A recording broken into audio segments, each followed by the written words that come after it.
Hello everyone. In the previous video I have discussed about phylum Annelida and Arthropoda. Now coming to the next phylum, that is phylum Mollusca.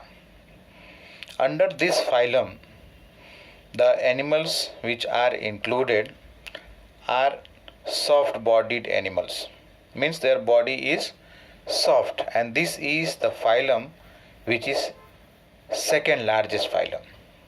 This is the second largest phylum in animal kingdom. The habitat or the place where they live is both terrestrial or otherwise aquatic. In case of aquatic, when we talk, both marine and also freshwater. The members over here are having the body which is divided into two equal halves. So that means they are bilaterally symmetrical, having three germinal layers, so triploblastic, and then body cavity also they have, so that is coelomate.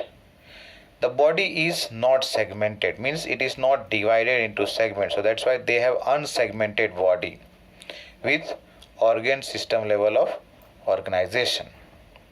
And the body is covered by calcareous shell, means calcareous means calcium carbonate, made up of calcium carbonate, and they are having distinct three parts.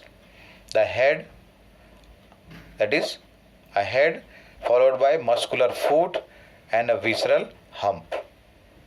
Now over here we are talking about soft body or soft bodied animals are included under this phylum Mollusca. So here what happens, a soft and spongy layer of skin is formed. A soft spongy layer of skin forms a mantle over the visceral hump.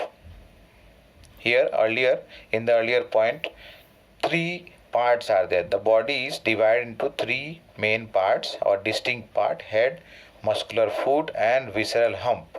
Here a soft spongy layer of skin forms a mantle over the visceral hump, just above the visceral hump, and the shell is secreted by this mantle. The shell is secreted by mantle which is made up of calcium carbonate, and that is why here it was mentioned that the body is covered by calcareous shell. The space over here, a small space is left back here between the hump and the mantle.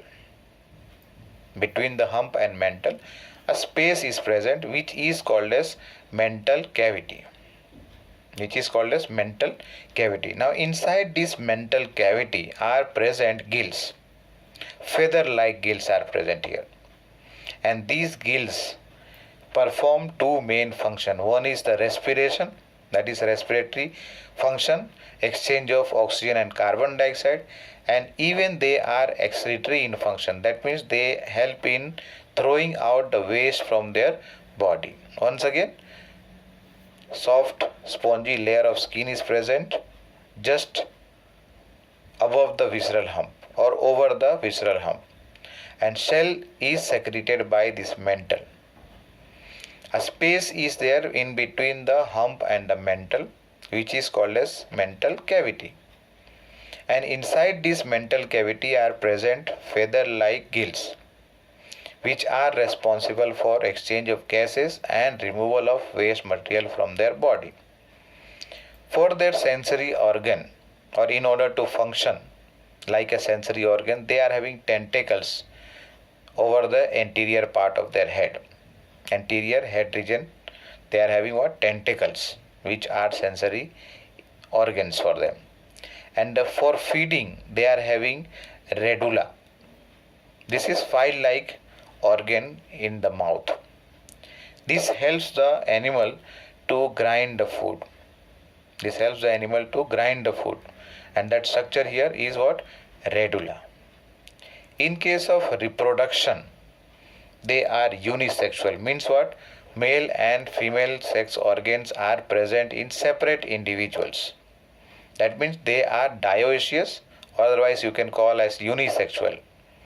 And they are oviparous, means the eggs are laid out of their body, inside which the young ones develop. And development over here is indirect type. because there is involvement of various larval stages. Some of the larval stages involved here are veligo, trochophore or glochidium. These are different larval stages in different members of the phylum Mollusca.